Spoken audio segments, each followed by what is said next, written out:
Hi guys, it's Friday. Well, I've just managed to get around and watch DC Legends of Tomorrow.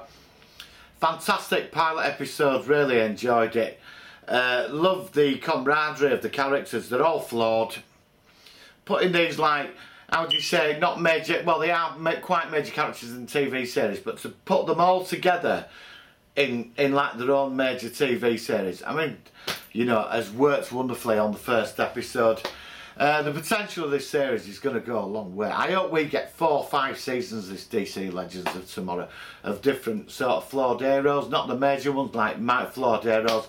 I mean, I love the Hawkman-Hawkgirl relationship, love their whole past thing, the past tense thing, where she's only getting bits and he remembers it all, and then they have to find out they have a son, and they meet him in 1975. And it's quite a twist, do you know what I mean? We find out Rip Hunter's family gets murdered at the beginning by Vandal Savage, which, yeah, I sort of expected that. I worked that out at the beginning. I actually thought that I might have been, that little boy could have been Rip Hunter in the future, but obviously it was, you know, they went with the other way. Like the whole thing of the Time Masters, the Linear Man, as it is in the comics, the tribute to the ship being called Wave Rider, pretty awesome, from the graphic novel comic series going back years ago. I remember when Wave Rider went through time looking for Monarch to knock him off before he existed. I think it was Hawk and Dove, it was Hawk, wasn't it, who was Monarch.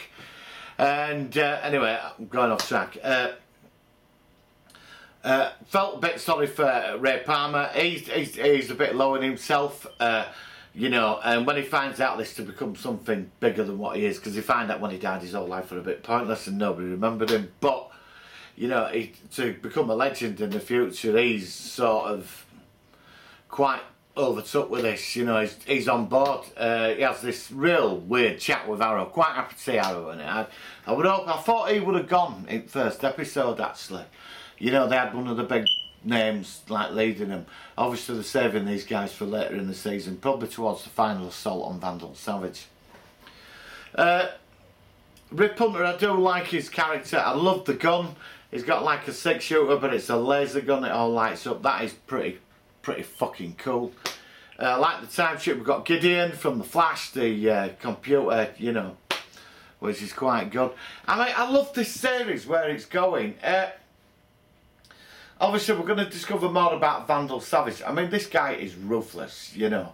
So I hope he becomes far bigger than just somebody that's causing destruction. I'd like to see a really big agenda behind all this.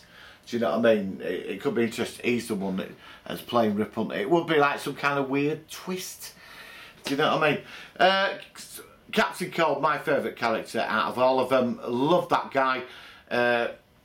He's not a super genius like some of the others, but he's got a very deductive mind. He can see flaws in plans, and that's how he works. He's got an incredibly deductive mind. I mean, this guy's stuffed over the Flash a couple of times, and he does have a weird sense of honour, you know what I mean? And I sort of respect him. His partner's just a bit, he just wants to maim and kill, and that's it. I mean, there is a couple of funny moments of him, but I'm hoping a relationship's going to develop between him and White Canary, because I think there's something there. You know, when I went to the bar in 1975, it was quite funny watching them walk about, you know, in the 70s. And so this like hippie woman's as well, like, I love your friends, you know, and all that. So it is really quite cool. The Temporal Bounty Hunter, it turns up, it's going to be interesting. Obviously there's going to be more of this character than what we think. It's probably somebody who we already know from the comics. So that's going to be sort of where that's going to go. Where do I think the set? I mean, I don't want to really spoil. I mean, if you haven't seen this yet, I don't want to give you any big spoilers on the first episode. I'd rather a couple of episodes in then start talking about the full episode, the implications of it. This only came out yesterday, so